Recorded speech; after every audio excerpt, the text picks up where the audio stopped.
Dieu de l'Éternel fut adressé à Élie en ces mots. Pars d'ici, dirige-toi vers l'Orient et cache-toi près du torrent de Kérit, qui est en face du Jourdain. Tu boiras de l'eau du torrent et j'ai ordonné au corbeau. Dis avec moi, j'ai ordonné au corbeau de te nourrir. Voilà, je poursuis. De te nourrir là. Il partit et en fit selon la parole de l'Éternel et il alla s'établir près du torrent du Kérit, qui est en face du Jourdain. Les corbeaux lui apportaient le pain et de la viande le matin et du pain et de la viande le soir. Et il buvait de l'eau du torrent. Alléluia. Amen. Lisons le verset 8 à 9. Alors la parole de l'Éternel lui fut adressée en ces mots. Lève-toi, va à Sarepta, qui appartient à Sidon, et demeure là. Voici, j'y ai ordonné à une femme. Est-ce que je peux dire j'y ai ordonné à une femme? J'y ai ordonné à une femme. Je poursuis. Veuve de te nourrir. Je lis 1 Roi 12 à 14. Et elle répondit, l'Éternel, ton Dieu, est vivant. Je n'ai rien de bouilli. Je n'ai qu'une poignée de farine et un pot, un peu d'huile dans une cruche. Et voici, je ramasse 2 morceaux de bois. Puis j'entrerai et je préparerai cela pour moi et pour mon fils. Nous mangerons, après quoi nous mourrons. Élie lui dit, ne crains point, rentre, fais comme tu as dit, seulement prépare-moi d'abord cela. Avec cela, un petit gâteau, et tu me l'apporteras, tu en feras ensuite pour toi et pour ton fils. Car ainsi parle l'Éternel, le Dieu d'Israël. La famine qui est dans le pot, la farine qui est dans le pot ne manquera point, et l'huile qui est dans la cruche ne diminuera point, jusqu'au jour où l'Éternel fera tomber de la pluie sur la face du sol. Au nom de Jésus. Amen. Amen. Seigneur, nous prions que tu bénisses ta parole. Merci de joindre chacune des oreilles qui va écouter. Seigneur Père, que cette parole vienne avec puissance, avec autorité. Au nom de Jésus. Amen. Amen. Assieds-toi et suis-moi dans un esprit de prière. Alléluia. Les prédispositions pour vivre un réveil personnel. Nous sommes dans ce texte-là, dans 1 Roi 17, dans une phase où c'est le roi Akab qui sera au pouvoir. Amen. Et il va épouser Jézabel. Et vous allez lire que dans 1 Roi 16, les derniers versets, on nous dit qu'il fit ce qui déplut à l'Éternel, mais il a fait comme jamais les rois auparavant avaient fait. Donc ça veut dire qu'il est venu dans le pays, il y a eu un chaos, la mort est venue. Tellement il y avait des choses compliquées. Et par la suite, on commence le chapitre 17 en nous parlant de Élie. Dieu lui dit, ainsi par l'Éternel, va au torrent du Kérit alors qu'il y a la faim, alors qu'il y a la galère, alors que c'est compliqué. Va là-bas parce que j'ai ordonné à des corbeaux de te guérir, de te nourrir. Dieu a dit, va là-bas, j'ai ordonné qu'on te nourrisse. Dieu lui a dit, va là-bas vers le torrent, tu vas boire, mais aussi, j'ai ordonné à des corbeaux de te nourrir. Écoutez-moi, Dieu a créé le corbeau. Dieu sait qu'il y a la famille, mais il fait quelque chose de spectaculaire. Il crée une prédisposition qui n'a jamais été dans la vie du corbeau. Regardez, le corbeau lui-même est carnivore. Le corbeau lui-même mange la viande. Mais Dieu va reparamétrer le cœur et le cerveau du corbeau, en sorte que le corbeau soit prédisposé pour pouvoir nourrir Élie. As-tu déjà vu un animal qui trouve à manger? D'abord, s'il trouve, ça ne sera pas de la viande cuisinée, ça sera de la viande crue. Et si c'est de la viande crue, lui-même, il mange pour lui et il ramène à ses petits. Parce que les oiseaux n'ont pas de problème de galère. Ils ont la capacité de s'envoler. Un jour, la fourmi a vu, l'oiseau a vu la fourmi. Et quand il a vu la fourmi était en train de faire quelque chose. Comme c'était la saison où il y avait la possibilité d'amasser, la fourmi partait, elle prenait, elle emmenait dans l'organier et gardait. Et l'oiseau a vu ça, l'oiseau s'est commencé à aller prendre des fourmis, à emmener. Mais quelque chose s'est passé. Papa oiseau regarde, il dit, petit, qu'est-ce que tu fais? Lui dit, non, j'ai vu la fourmi en train d'amasser, parce que c'est la bonne saison. Et il y a une mauvaise saison qui est en train de venir. Alors ce que je décide, c'est que moi aussi j'amasse. C'était là une sagesse, mais pas une bonne sagesse par rapport à sa posture, par rapport à sa nature. Elle lui dit, petit, nous avons les ailes. Importe les saisons, nous avons la capacité de nous envoler, d'aller dans un autre lieu, de nous ravitailler et de revenir ici. Alléluia. Mais ce jour-là, ce n'était pas le cas. C'était le cas, il fallait que lui puisse nourrir quelqu'un d'autre. Ce n'était pas pour lui, mais c'était de la viande cuisinée. Le corbeau qui doit manger pour lui-même, le corbeau est égoïste. Regardez, quand Noël a relâché, il est parti. Quand il n'y avait pas l'eau, il devait, mais dès que l'eau est finie, quand il y avait l'eau, il ne pouvait pas partir. Mais dès que l'eau a séché, le corbeau est parti, il n'est plus jamais revenu. Le corbeau est égoïste. Mais ce jour-là, Dieu a dit à partir de maintenant, le corbeau qui est un animal impur, le corbeau qui est un animal égoïste, je le prédispose pour te nourrir, Élie. Il y a des capacités que Dieu a données à des gens qui sont entre griffes impures, mais qui doivent avoir la prédisposition de te nourrir. Je décrète et je déclare dans la vie de quelqu'un qu'en cette saison, tu verras des personnes qui vont venir te nourrir. Même s'il y a la galère, même s'il y a la complication, Dieu va sélectionner les corbeaux qui vont avoir la possibilité de te nourrir. Donne-moi amen. Je suis en train de voir Dieu déployer des hommes, des femmes, du nord, du sud, de l'est, voire même des païens, des musulmans, des bouddhistes, venir te bénir et te dire, c'est une nouvelle saison pour toi, il faut que tu rentres dans une nouvelle grâce. Lorsque Dieu se choisit de te nourrir, il n'a pas besoin de choisir ton avis. Ce qu'il veut, c'est qu'il crée des prédispositions. Dans la prédisposition, il y a le fait de reparamétrer. Donc Dieu avait créé le corbeau, mais ce jour-là, il a pris un certain nombre de corbeaux. Il les a remis dans son labo. Il a dit, dès aujourd'hui, je vous ordonne, je reparamètre votre cœur, je reparamètre votre cerveau. Vous, dans votre tête, vous allez servir Élie. Je vois des gens qui sont de la nature d'Élie être servis par les corbeaux en cette saison. Parce que Dieu a décidé de prédisposer les cœurs pour le réveil. Il ne peut pas avoir un réveil si Dieu ne dispose pas des corbeaux. Il ne peut pas, oh, écoute-moi bien, il ne peut pas avoir un réveil si Dieu ne dispose pas des corbeaux. Il ne peut pas avoir la naissance de Jésus et qu'il n'y a pas de masques qui viennent adorer avec l'or, l'encens et la myrrhe. Je vois la gloire de Dieu prédisposer les cœurs pour que les réveils entrent dans la destinée de quelqu'un. La prédisposition des cœurs. Dieu a disposé. Il a dit, ils emmèneront le matin, ils emmèneront le soir. Finir la saison des bénédictions à moitié. Lorsque Dieu emmène dans la vie de quelqu'un une saison où il y a la bénédiction, c'est une saison d'abondance. C'est l'année de la vie Zoé. Il a dit, je suis venu pour que mes brebis aient la vie et qu'elle est en abondance. Je déclare l'abondance dans la vie de quelqu'un. Là où les choses étaient dans la sécheresse, je vois Dieu en train de dénouer les miens de quelqu'un qui était emprisonné, qui était menotté, parce que Dieu s'est décidé de te pousser, de t'emmener à un prochain niveau. Le corbeau a commencé à nourrir un homme. Depuis que l'histoire avait commencé, jamais cela ne s'est fait. Quand Dieu décide d'emmener le réveil sur moi, je ne comprends pas comment tu vas comprendre. Lorsque Dieu décide d'emmener un mouvement de réveil, il fait des choses avec des gens comme il ne l'a jamais fait avec quelqu'un.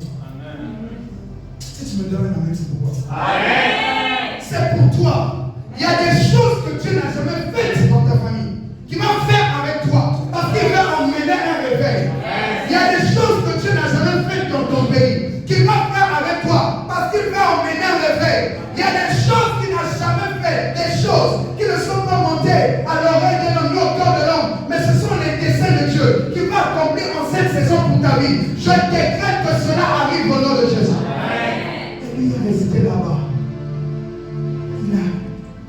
officier, tu as disposé les corbeaux parce qu'il fallait mourir quelqu'un.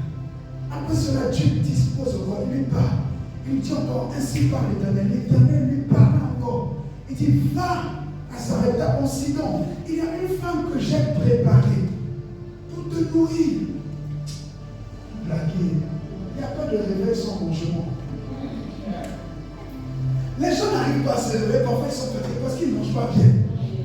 Il y a des, écoute-moi, il y a des plats qui ouvrent ton esprit. Quand tu ne manges pas bien, il y a des réveils qui ne viennent pas dans ta vie. Il y a manger bien, manger bio et manger bien. Tu dois manger.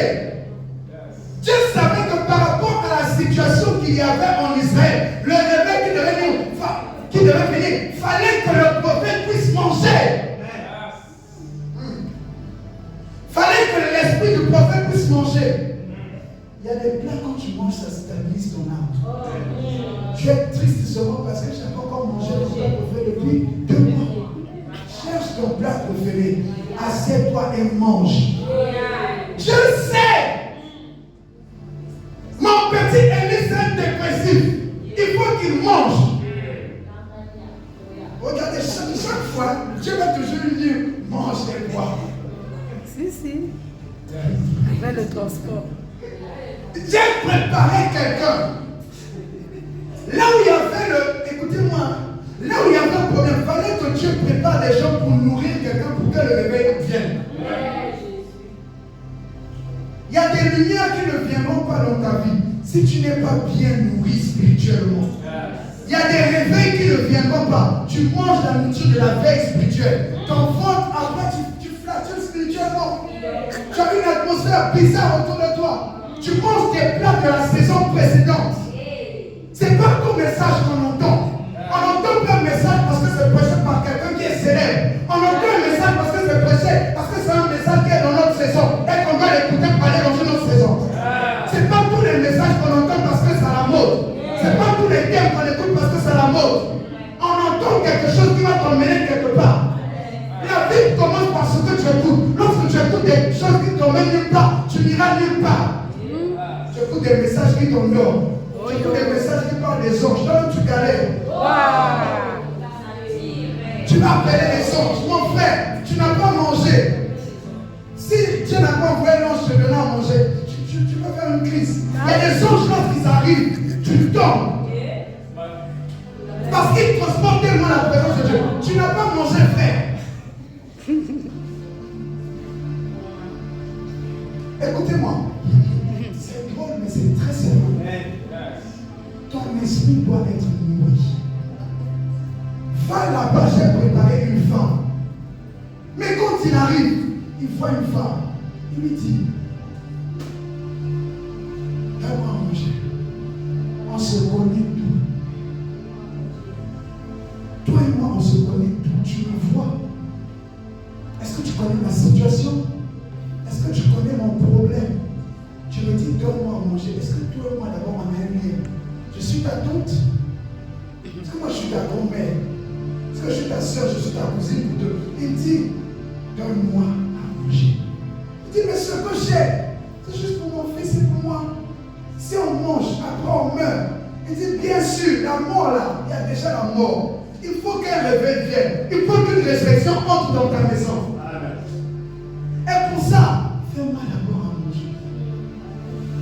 Je mange d'abord. La Bible dit qu'il a fait ce qu'il devait faire. Elle a fait ce qu'il fallait faire. Elle a mangé. Dieu a prédisposé le cœur de cette femme pour qu'il puisse manger. Pourquoi? Je vais venir sur moi. Lorsqu'on parle de la prédisposition, c'est quelque chose qui est préparé à l'avance. Ça veut dire qu'il y a prédisposition. Ça veut dire qu'il y a une disposition, une position dans laquelle Dieu veut mettre les choses. Mais il faudrait qu'on prépare ça d'avance. Qu'on prépare ça d'avance. Il y a des choses qui doivent être préparées d'avance. Je parlais avec une de mes filles, elle me dit qu'elle travaille dans l'événementiel. Je dis, comment tu fais avec tout ça? Elle me dit, avant ça, moi je dessine le plan. Par rapport à la salle, je fais une prédisposition. Donc quand je fais le plan, je fais le décor, je soumets à mes collaborateurs et et ils suivent le plan. Écoute-moi, lorsque Dieu veut te faire entrer quelque part, il crée un plan qui dépose dans le cœur de quelqu'un. Pour qu'il dépose dans ton cœur pour que tu rentres dans ça. Parce que s'il n'y a pas de plan, tu ne peux pas rentrer dans ce qu'il a prévu pour toi. Dieu a déjà dessiné. Dieu est l'architecte de ta vie. Il a déjà fait tout. Il a tout calculé. Il a déjà tout prévu. Maintenant, il faut qu'il dépose ça simplement dans le cœur de quelqu'un. Mais la bonne nouvelle, c'est que tu as déjà préparé quelqu'un. Il dit, j'ai préparé quelqu'un. J'ai préparé quelqu'un. J'ai préparé quelqu'un. On ne nous dit pas combien de temps le ministère de Élie est resté au torrent du Guérit sans miracle, sans rien. Il mangeait, il buvait, il dormait. Il avait des révélations. Quand il allait aussi à Sidon, on ne sait pas combien de temps. Il a mangé, il est resté. Parce qu'après, on nous dit que l'enfant de cette femme est décédé. C'est-à-dire qu'il est resté là-bas longtemps. On dit quelques temps après, il est resté longtemps à Sidon. Son ministère dans son père, c'est comme si c'était endormi. Il y avait un réveil qui devait venir. Il faut manger. Maintenant, quand il a mangé, il y a eu un problème maintenant. Il faut que le réveil vienne. Tu as mangé. Voilà mon fils et moi. Dieu m'a prédisposé pour s'aimer. Dieu m'a prédisposé pour faire ceci. Mais il n'y a pas de réveil. Dieu m'a prédisposé pour faire la volonté. Mais il n'y a pas de réveil. Qu'est-ce que je fais? Qu'est-ce que je fais? M'a prédisposé. J'ai donné ma voiture. J'ai donné ma maison. J'ai donné mon terrain. J'ai donné tout mon salaire. J'ai donné mes prémices à Dieu. Mais tout est mort. Elle va aller chercher Élie. Et il va venir. Au départ, on ne nous avait pas parlé de chambotte. Mais on nous parle maintenant d'une révélation dit cette femme avait une chambotte. Quand Dieu crée les prédispositions, il crée les prédispositions, c'est pour les choses spirituelles. Pour des espaces de prière. Tu ne peux pas avoir des prédispositions chez toi, il n'y a pas une prédisposition du théâtre où tu as ta Bible, où tu as un hôtel de prière, où tu as un point, tu sais, quand je me mets au coin là-bas, c'est pour prier. C'est pas pour parler, c'est pas pour raconter les choses, mais c'est pour prier. Il y a des prédispositions. Cette femme était spirituelle. Dieu ne s'en va jamais, c'est des gens qui ne sont pas spirituels pour que nous puissions garder nos ventres. Parce que même celui ou celle qui cuisine pour toi peut t'inviter, peut t'agrandir spirituellement. Donc Dieu savait que chez cette femme, il y avait une spiritualité. Les plans qu'elle était en train de lui donner, ce n'était pas seulement pour son corps, mais c'était aussi pour son esprit. Tu vas me dire la nourriture n'est pas spirituelle. Je reste là, je reviens là. Qu'est-ce qui a tué à l'élève?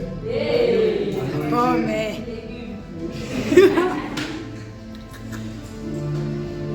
Qu'est-ce qui a ressuscité l'homme? Tous les jours, c'est quoi? La nourriture est spirituelle. Et elle avait une chambre haute. Le gars revient, l'enfant mort, il dit, tu m'as menti. Tu m'as dit qu'il y aura, la farine lui ne va plus manquer. Mais alors que lui et la farine ne manquent plus, il y a deux problèmes qui sont venus. En fait, l'enfant était déjà mort même avant que le prophète ne puisse prendre. Parce qu'il y avait déjà une mort. Parce qu'elle-même, elle avait dit, nous allons manger, puis on va faire quoi? On va mourir. Donc elle avait déjà programmé une mort. Mais Dieu sachant qu'il devait avoir la mort, que l'enfant devait mourir, elle-même devait mourir, il a envoyé un prophète pour qu'elle ait les prédispositions de s'aimer dans sa vie, afin que la mort ne puisse plus rentrer dans sa vie. C'est quelqu'un que je déclare dans la vie de quelqu'un qui a des prédispositions spirituelles qui sont en train de venir pour éviter la mort spirituelle, pour éviter la mort financière.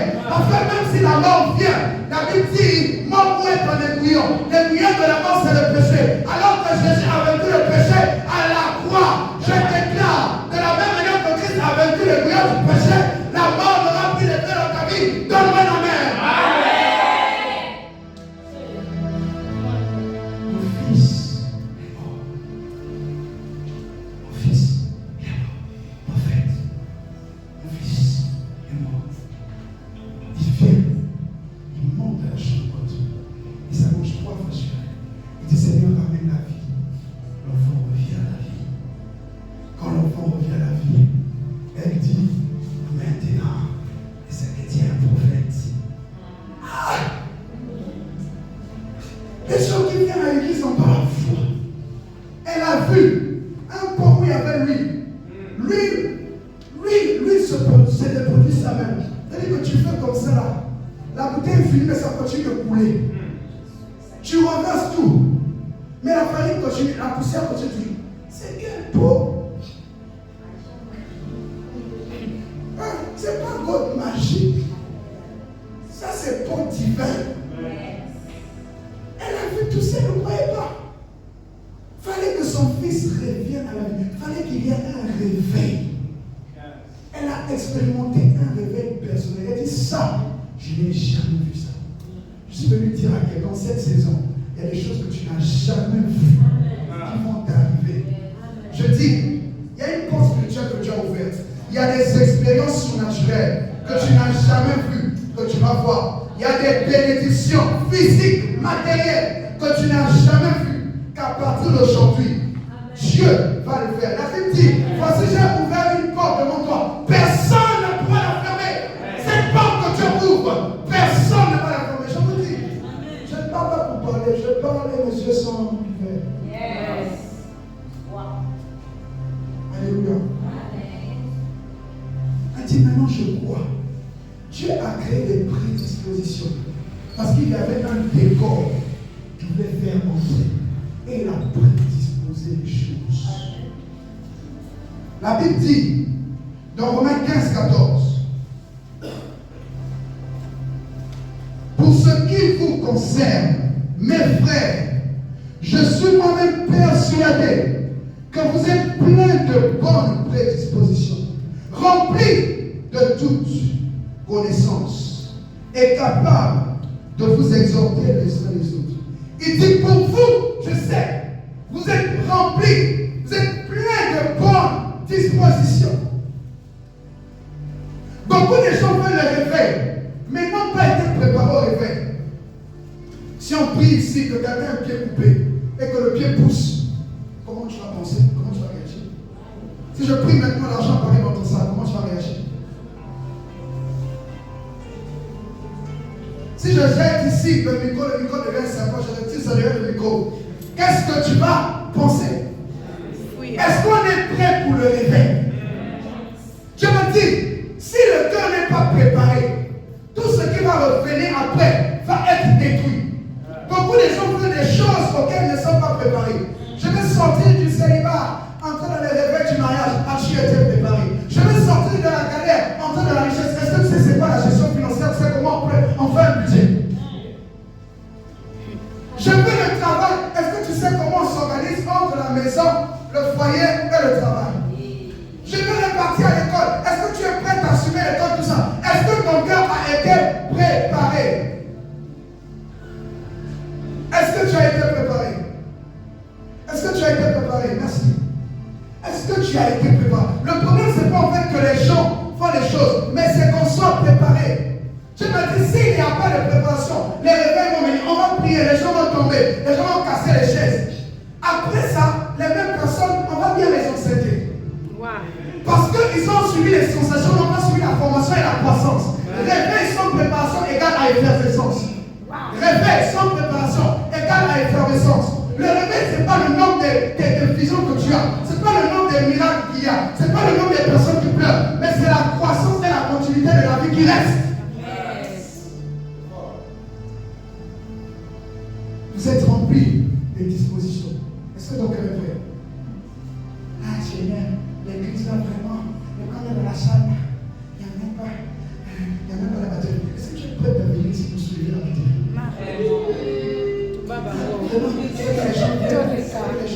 Est-ce que tu es prêt à prendre 5 personnes dans ta voiture quand tu vas te bénir?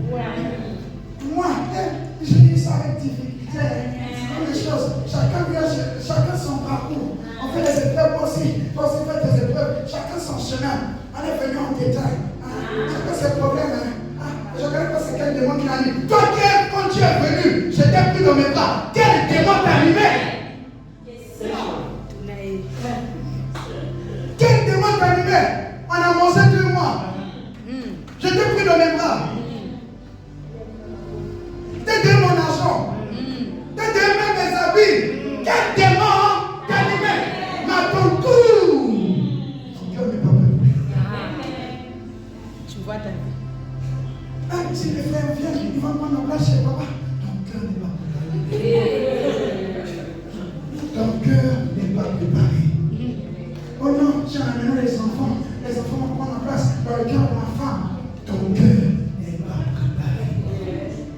Le réveil, Dieu m'a dit, le réveil ne se limite pas à ce qu'on croit le spirituel. Le réveil soleil, c'est la lumière de Dieu qui s'étend sur tous les domaines et qui emmène le règne de Dieu. En sorte que les mentalités soient réformées et que les gens marchent selon la volonté de Dieu. Vous êtes plein de dispositions. Vous savez comment vous exhortez, comment vous parlez. Toi, si tu reflètes, tu dis c'est moi qui est tombé dans la masturbation. Moi, je croyais que vraiment quand tu priais là, tu es un païen. Tu es un païen.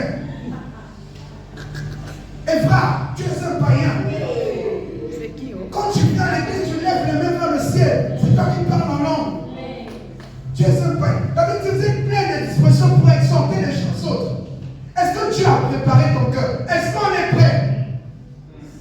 Est-ce que si 100 personnes montent, tu peux te lever, laisser ta place, rester debout derrière? Alors on est déjà. Bon, il y a pas beaucoup de gens. Est-ce que tu veux faire laisser ta place là, rester debout là-bas, ou faire t'asseoir ici par terre? Et qui? Moi? Moi, quand je suis venu, moi j'étais debout. Moi je peux faire quelque chose pour quelqu'un. Il dit, vous êtes plein de dispositions. Il dit, je suis moi-même persuadé, je suis convaincu que vos cœurs ont été préparés. Est-ce que ton cœur a été préparé pour là où Dieu t'emmène? Dieu prend plus du temps à nous préparer qu'à nous exposer à la gloire. Si ton cœur n'est pas préparé, le réveil est là, mais il ne se manifestera pas chez toi. Il y a des gens qui veulent le travail, hein? Mais si il commence le travail demain, on lui dit demain tu commences à 7h, il va arriver à 8h. Il n'est pas prêt à se lever à 5h pour faire le sacrifice. On parle de réveil. Réveil, c'est se réveiller. Est-ce que tu es prêt? Est-ce que tu es prêt? Maintenant, moi, je vais me marier. Tu es prêt à recevoir la belle? Est-ce que tu es prêt? Non, toi tu es seulement prêt pour faire un seul récit et se marier. Ta disposition, c'est seulement recevoir la bague. Les autres dispositions, il n'y en a pas. Tu n'es pas prêt pour les réveils. Dieu a fait de nous des rois et des sacrificateurs pour apporter un réveil. Psaume 21, le verset 1 dit, le cœur du roi est un courant d'eau dans les mains de l'Éternel. Il l'incline partout où il veut. Ça veut dire le cœur de l'homme est entre mes mains. Je dis, c'est entre mes mains. J'utilise comme je veux. J'ouvre, c'est entre mes mains. Mais non. Le problème, c'est que quand tu as donné ta bouteille ou ton cœur à Dieu, tu veux qu'il incline là où toi tu veux. Non. C'est Dieu qui sait. Si c'est toi, il va faire le bissap avec. S'il va cuisiner avec. S'il va laver la tête de quelqu'un avec. S'il va se laver, s'il va quoi? C'est lui qui décide. C'est pas toi qui décide. J'ai le cœur des rois, le cœur des enfants de Dieu entre mes mains. Je l'incline, je le torpille dans les preuves que je veux, dans les problèmes que je veux, parce que je veux le préparer. Dès que les gens passent par les où Dieu prend son cœur, Dieu prend s'incliner un peu vers la galère. Seigneur, Seigneur, Seigneur, tu t'es fait pauvre pour que je sois enrichi. Il commence à utiliser les versets pour combattre les épreuves. Non. Dieu incline là où il veut. Il incline où il veut. Et dans ces paroles, nous devons comprendre quelque chose. Pour nous prédisposer à un réveil personnel, Dieu a utilisé quelque chose. Chaque fois qu'il a parlé à Élie, c'est la même chose qui revient. L'expression, la parole de l'Éternel lui fut adressée. Il n'y a pas de prédisposition sans qu'une parole vienne du préparer. La main de Dieu nous prédispose par le type de message qu'on reçoit. Hein? Tu vois, c'est ça. Donc c'est très important. Si quelqu'un ne comprend pas que la prédisposition, la parole est ainsi, vous allez voir dans tout ce qu'il dit, dans tout le chapitre, il revient ainsi dit l'Éternel. Ainsi dit l'Éternel. La parole de l'Éternel lui fut adressée. Maintenant, toi, quand Dieu t'adresse une parole, est-ce que tu marches selon ça? C'est ça le problème. Alléluia. L'expression la parole de Dieu fut adressée en ces mots. L'ainsi dit l'Éternel est ce qui précède la prédisposition des cœurs. l'Éternel favorise la prédisposition des cœurs. Si quelqu'un n'entend plus l'ainsi dit l'Éternel par excellence la parole de Dieu, il ne peut pas rentrer dans un réveil. Tout réveil vient d'abord par une parole que tu entends. Demande-moi qui tu entends. Je te dirai quel réveil tu vis. Toi, tu réveilles seulement les choses bizarres en toi. Tu entends seulement les paroles qui te font faire des choses bizarres. Parce que chaque parole te prédispose à faire quelque chose. Je ne vais pas rentrer dans ça. Parce que là où tu m'attends, et que tu penses que je vais parler de ça, tu ne m'auras pas. Et ce que tu as pensé et que j'ai pensé, tu penses que c'est ça. C'est ça. Comment toi tu entends quelque chose, tu prends ton temps de télécharger quelque chose pour aller faire quelque chose. Tu as des prédispositions bizarres. Les gens ici étaient prédisposés pour aller en banque, même à 2 heures. Je t'appelle, viens. Tu n'as pas de soucis, je mets déjà les talons. Tu mets les talons à quel moment tu t'es lavé? Non, t'inquiète pas, j'appelle déjà le taxi. Ça fait. À quel moment tu étais déjà prêt? Mais tu es prédisposé, même dans les choses de Dieu, les gens ne sont pas prédisposés. Si on dit maintenant, on commence jeûne de 4 jours. Regarde les visages de Dieu. Regarde. Et on veut le réveil. Si tu n'es pas prêt pour le réveil, tu n'es pas prêt. Tu n'es pas prêt.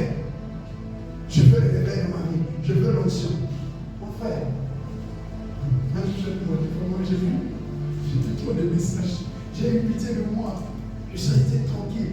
Il y a des choses que tu as besoin de maîtrise de soi.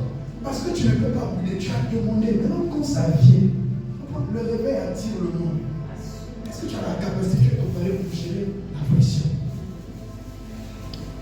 Lundi, j'ai fait une réunion. J'ai parlé d'un collaborateur. Je leur ai dit, les gars, ça, réglez ça. Parce qu'il y a des choses, ça te met la pression. Si tu n'es pas préparé, c'est pas bon pour toi. Dieu prépare chaque bénédiction que tu n'as pas encore reçue. C'est un réveil. Ça veut dire qu'en fait, le temps n'a pas encore sonné. Tu ne peux pas rentrer dans ça parce que Dieu trouve juste que tu n'es pas encore prêt. Tu n'es pas encore prêt. C'est tout. Le marié, tu vas aller taper dans tous les jours là-bas. Parce que est-ce que tu es prêt? Est-ce que tu es prêt? Elle va te lancer un regard. Elle te dit un mot, ça te brise, ça te brise, ça te plie, ça t'écrase. En même temps, là, en même temps, tu penses à ce down. Alors que tu fais speed. Parce que tu n'as pas été préparé. La Bible dit ceci. Acte 18, 8 à 19, 8 à 11. Avant ça, je vais m'arrêter ici. Avant ça, je vais parler là-bas. La Bible dit ceci. Je vous ai dit que Élie a été nourri. Pourquoi? Parce qu'il y avait un réveil. Akab a emmené les ténèbres avec Jézabel. Et quand il n'y a pas le réveil dans un pays, dans une nation, toutes les choses profitent aux occultistes. Tu n'as pas encore compris ce que je dis. Je répète, j'étais quelque part. Là-bas, les dimanches, toutes les pharmacies sont fermées. Et tous ils sont à l'église. Ici, c'est quand est-ce que c'est fermé? On te laisse un mois, tu peux pas le rester. Lorsqu'il n'y a pas le réveil dans une nation, Dieu me dit, quand il n'y a pas le réveil, un signe majeur, c'est que tout profite aux occultistes. Jézabel est venu dans le pays. Tous les prophètes qui se retrouvaient, c'était ceux qui mangeaient à la table de Jézabel. C'est ceux qui étaient les prophètes de Baal d'Astarté. C'est ceux qui marchaient avec elle, qui n'étaient pas dans la vérité, qui se retrouvaient, qui étaient à la table du roi et qui étaient dans la cour du roi. Les vrais prophètes étaient cachés quelque part dans les grottes. Parce qu'il n'y a pas de réveil. Lorsqu'un pays est dans les ténèbres, il n'y a pas de réveil. Ce qui se passe, c'est que les chrétiens ne se retrouvent pas. C'est les plus pauvres avec beaucoup d'argent, avec les grosses pubs, avec les gros costumes.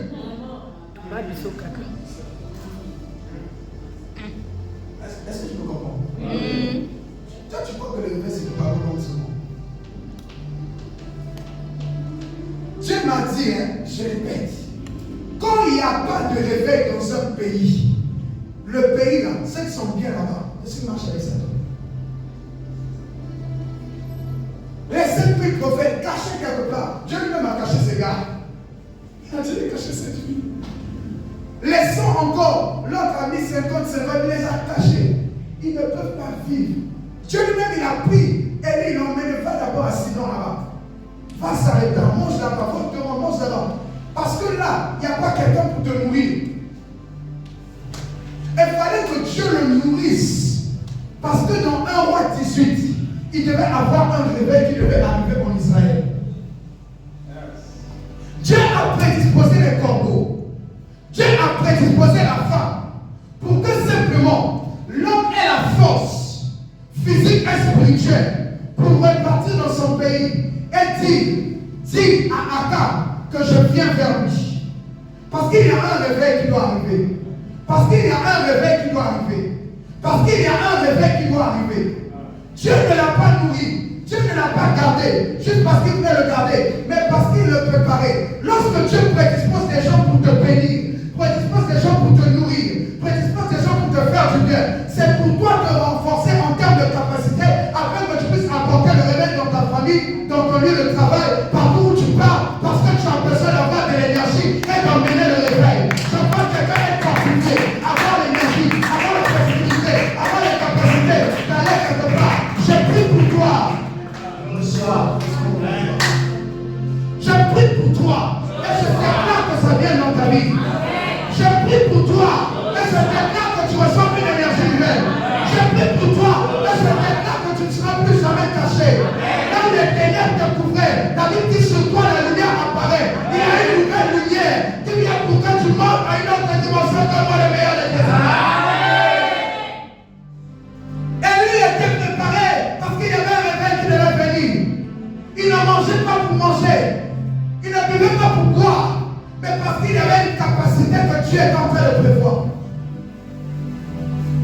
Et il va et dit, il y a des désordres dans cette nation. Il n'y a plus de réveil. Les gens marchent vers Baal. Les gens sont en train d'adorer Baal. L'adoration est tournée vers le diable.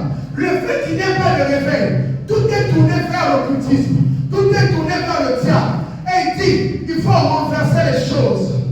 Je vois Dieu faire créer des agents, des personnes qu'il a prédisposées, des hommes et des femmes qu'il a prédisposées. Ces miracles qu'il a vus, c'était pour l'emmener à la foi, qu'il pouvait emmener quelque chose de nouveau. Il était seul, mais il a dit aujourd'hui, dis-lui que j'arrive. Et comme j'arrive, dis-lui, on se donne un rendez-vous, mon camion. On va voir. C'est vous, c'est moi. Sarah, c'est toi? Ah, c'est toi. Quand tu as dit c'est toi. Mais là, elle ne pouvait pas dire c'est nous. Parce qu'ils ont commencé à faire des sacrifices. Ils ont pris le temps, ils ont mis. Ils ont commencé à se taillader la peau. Ils ont commencé à se mettre des couteaux. Le sang était en train de couler. Leur Dieu ne pouvait pas agir. Parce qu'il y avait quelqu'un qui avait reçu les prédispositions. Parce que tu avais prédisposé les gens pour leur donner la force, pour qu'ils puissent venir se guérir. Je vois Dieu t'élever, te donner l'énergie, te donner la force pour emmener les réveils. Un seul prophète a mis KO 850 prophètes de Baal. Tu ne sais pas ce qui sommeille en toi, mon frère. Tu ne sais pas ce qui sommeille en toi. Tu ne connais pas la force qu'il y a en toi pour emmener le réveil. Un seul homme a la capacité de chasser 1000 et deux hommes ont la capacité de chasser 10 000. Il y a une force qui réveille en toi, qui est en toi pour emmener le réveil. La force est en lui. Il a dit, si c'est l'Éternel qui est Dieu, que le feu descend. Et quand le feu est descendu, il a dit, je vais décapiter. Le réveil vient, il change les modalités. Il coupe la tête. Parce qu'il faut décapiter, changer les paradigmes de pensée. Quand le réveil vient, il retourne l'autel de l'adoration. On n'adore plus Baal, mais on adore Jésus. Le réveil, les prédispositions. Est-ce que ton cœur est préparé pour un réveil? Je ne vais pas parler des prédispositions aujourd'hui, mais je voulais juste te faire comprendre c'est quoi une prédisposition. Dieu a reparamétré un cordon.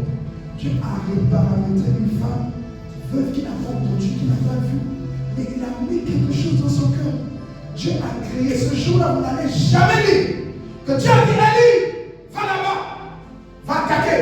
Allez, Élie, vas-y. Non, il y a une pulsion.